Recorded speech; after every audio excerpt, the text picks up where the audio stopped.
Hellen Keller, 3 Days to See.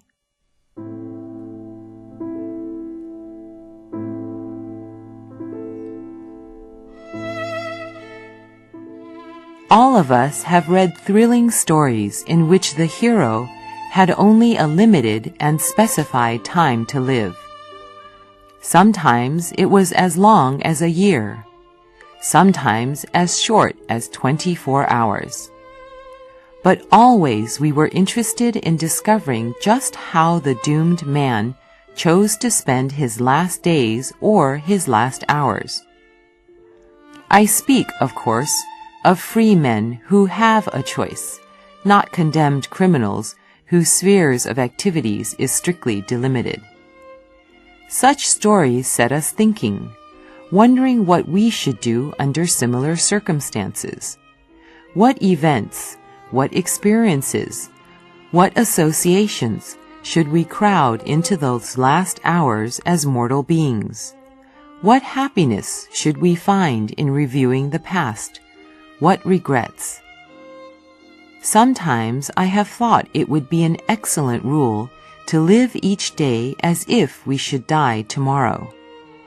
Such an attitude would emphasize sharply the values of life.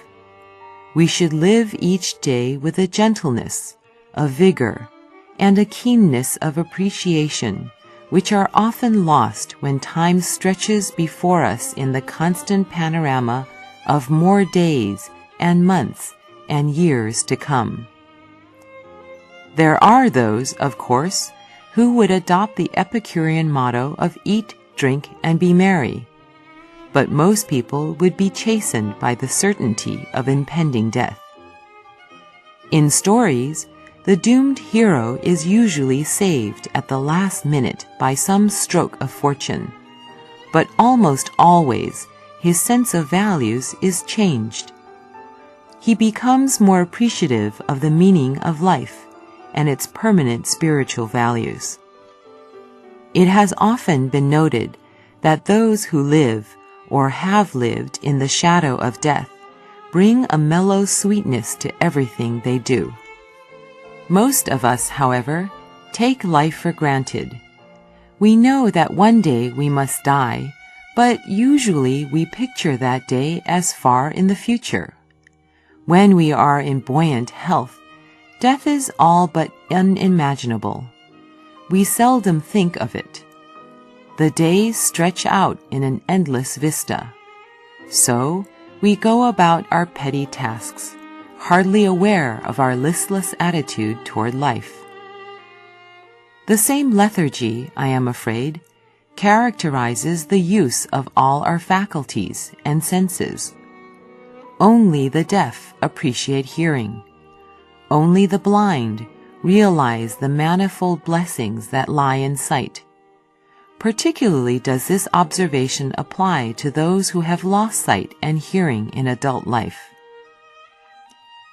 But those who have never suffered impairment of sight or hearing seldom make the fullest use of these blessed faculties.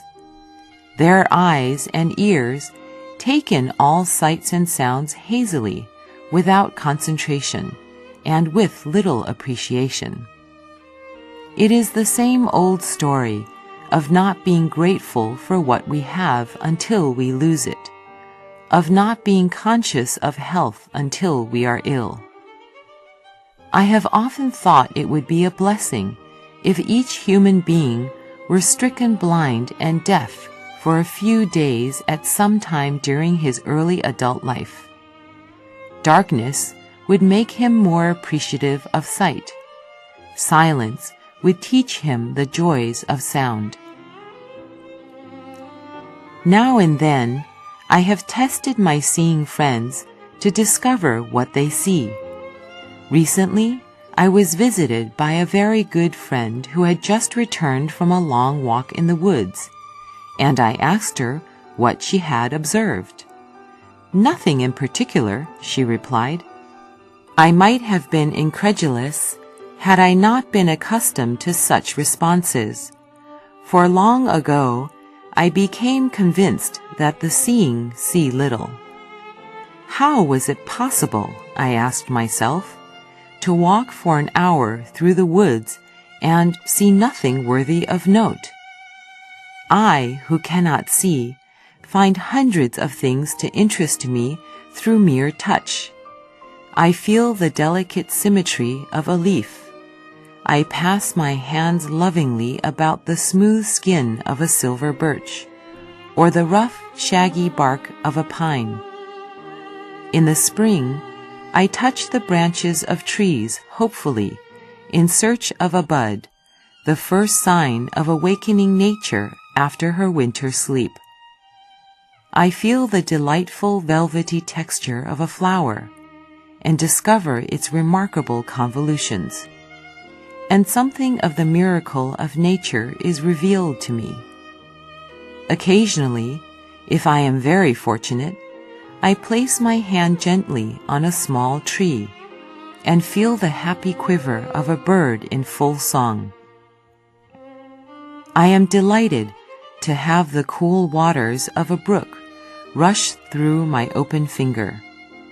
To me, a lush carpet of pine needles or spongy grass is more welcome than the most luxurious Persian rug. To me, the pageant of seasons is a thrilling and unending drama, the action of which streams through my fingertips. At times my heart cries out with longing to see all these things. If I can get so much pleasure from mere touch, how much more beauty must be revealed by sight. Yet, those who have eyes apparently see little. The panorama of color and action which fills the world is taken for granted. It is human, perhaps, to appreciate little that which we have, and to long for that which we have not. But it is a great pity that in the world of light, the gift of sight is used only as a mere convenience, rather than as a means of adding fullness to life. If I were the president of a university, I should establish a compulsory course in how to use your eyes. The professor would try to show his pupils how they could add joy to their lives by really seeing what passes unnoticed before them. He would try to awake their dormant and sluggish faculties. Perhaps I can best illustrate by imagining what I should most like to see if I were given the use of my eyes, say for just 3 days. And while I am imagining, suppose you, too, set your mind to work on the problem of how you would use your own eyes if you had only 3 more days to see. If with the oncoming darkness of the 3rd night, you knew that the sun would never rise for you again, how would you spend those 3 precious intervening days? What would you most want to let your gaze rest upon? I, naturally, should want most to see the things which have become dear to me through my years of darkness. You, too, would want to let your eyes rest on the things that have become dear to you, so that you could take the memory of them with you into the night that loomed before you. If by some miracle I were granted 3 seeing days, to be followed by a relapse into darkness, I should divide the period into 3 parts.